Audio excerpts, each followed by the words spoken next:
Observations, an e-column, Volume 2, Number 1, Facts and Data About Stand Your Ground by Audrey Randolph, author of Necessary Oneness, available via Amazon.com. January 16, 2013. Look at the Stand Your Ground law today. It is being challenged during sessions in Tallahassee, Florida, by Trayvon Martin's parents and others as well, and in Washington, D.C. by Jordan Davis's parents and others. Both of the deceased were 17-year-old African-American males, and both were killed last year in Florida. Trayvon in Sanford on January 26th, and Jordan in Jacksonville on November 23rd. When we observe and understand that Stand Your Ground promotes taking lives, murder, or homicide, we can see that it should be repealed. The Justice for Trayvon Martin petition closed with 15,144 signatures to repeal the law. And during the week of January 7, 2012, Florida Representative Alan Williams, a Democrat from Tallahassee, Florida, filed a bill for full repeal of the law.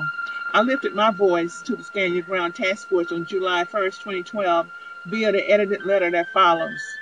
Still, all indications are that the law will remain in force with some tweaking. However, as my letter is read, we should see that Stand Your Ground must be repealed. Many voices acting in unison can get rid of it. Facts and data about Stand Your Ground. When I heard that the Stand Your Ground law had passed in Florida, I foresaw this day. I knew more people would be targeted and killed.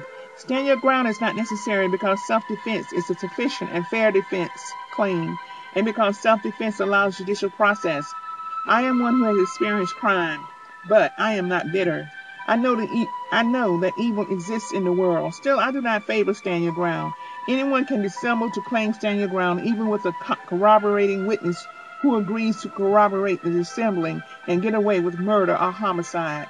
Stand Your Ground violates rights guaranteed by the United States Constitution and the God-given right to life. Therefore, there is no need for Stand Your Ground. First and foremost, Stand Your Ground violates a basic human right to life. It is understood that the Stand Your Ground suspect will be killed, not injured, killed. Thereby, Stand Your Ground abridges due process and equal protection, guaranteed via Amendments 5 and 14, and unenumerated rights, guaranteed via Amendment 9. And Stand Your Ground is clearly indeterminate, as one who is dead cannot speak for oneself. Therefore, Amendment 6 is also violated. It protects the right to a fair and speedy public trial by jury, including the rights to be notified of the accusation, to confront the accuser, to obtain witnesses, and to retain counsel. When one is dead, shoot first occurs. The case is closed unless it can be proven that Stand Your Ground does not apply. No questions can be asked of the corpse. Secondly, Stand Your Ground promotes dissembling as a defense when the suspect is murdered, and the presumption of innocence is not even a consideration. Without the dead one, the shooter can make all sorts of claims, even to the point of throwing down a weapon beside the dead one. Review this definition of presumption of innocence. Everything must be proven beyond a reasonable doubt. We as a free society must enforce principles and actions that maintain us as a free society. Clearly, we are not guilty until proven guilty. We are innocent until proven guilty. Third, Stand Your Ground leads to more deaths via legalized institutional racism, based on the facts about the states that have passed the law. Consider the results of a working paper study from the National Bureau of Economics Research. States that have passed controversial Stand Your Ground laws actually end up seeing more homicides after the laws are passed. These states have a higher percentage of black population, more likely to have a Republican governor, higher incarceration rates, and more police officers. These states also tend to be more urban and have a higher poverty rate.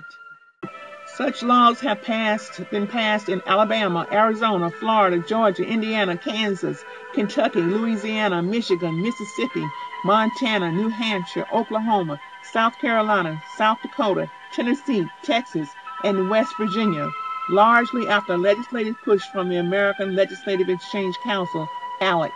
The group said in April it was abandoning its task force on social issues, which pushed Stand Your Ground legislation after pressure from progressive groups like Common Cause prompted several of Alex's corporate supporters to drop membership. More people will die because of Stand Your Ground, and related increases of death have occurred in law enforcement as well. Consequently, terms like killed by cop, cop killer, and death by cop are becoming familiar ones.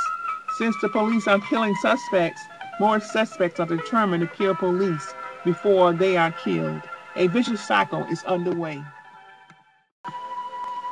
Similarly, Stand Your Ground will eventually have the same result, shootouts, in the general society, and more African American males will be among those dead. Actually, African American males should be considered an endangered species as their murders are increasing, especially by police.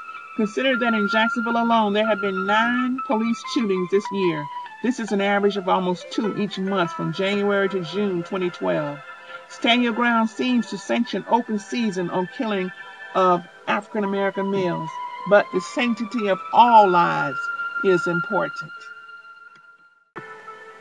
To conclude, Stand Your Ground sanctions murder and injustice. None of us would want to have our loved ones killed, or would want to deal with burglary, or to confront a person or persons who will steal from us or wish to do us harm. It is the duty of reasonable persons to encourage and pass just laws, not ones that are unnecessary or that encourage murder or homicide. Self-defense is already available. Therefore, Stand Your Ground is wholly unnecessary.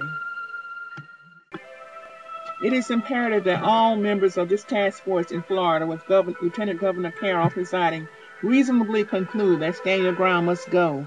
Legislators, politicians, judicial and law enforcement officers should not want more blood of the suspects on their hands. Those who sanction Stand Your Ground should wash their hands of it, recede it. This should not only be done in Florida, but also in the other 17 states as well.